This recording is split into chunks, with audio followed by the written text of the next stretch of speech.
Hello, I am here today with my friend Gilda. Want to introduce yourself? I'm Gilda.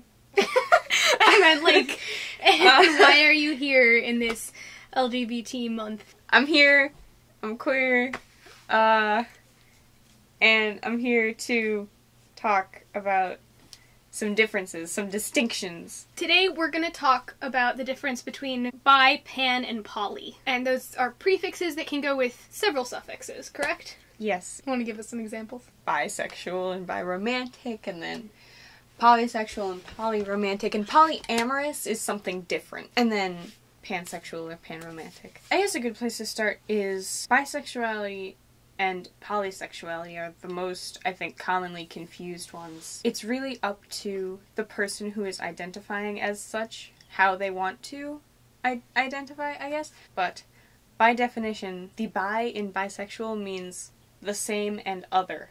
Bi means two. Yeah, it does, but it means the same gender as yourself and other genders.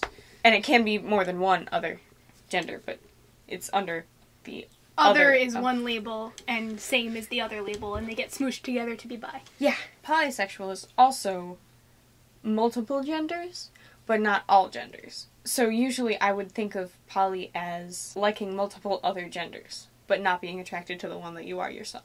And then pansexual or romantic is everyone, regardless of gender. Because pan means all. So is it like, for bi and poly people, gender still is in the equation, and for pan people less so, or how does that? I guess so, but consider that within being pansexual, you can have a preference for a specific gender. Just like any other sexuality that's more than one gender. I've heard people say that they've, like, in picking a label for themselves, they picked bi over pan or vice versa because of, like, personal reasons. Like, is there a solid difference between being bi and pan, or is it just a preference over which word you use? The people I have met that have chosen the label bi over pan, one person that I know chose it because she was primarily attracted to her own gender.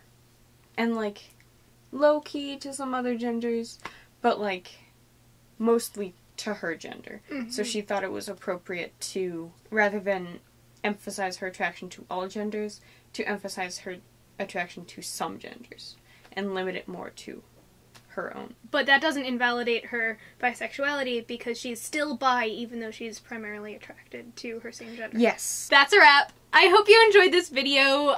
Feel free to subscribe if you want to see more like it. I will be doing more LGBT-themed videos for the rest of this month. I hope you are having a beautiful day, and I will see you on Saturday. Oh yeah, and thank you, Gilda, for joining me. About to have some mini cupcakes. Alright, I will see you next week, and you I will see never again. It was my pleasure.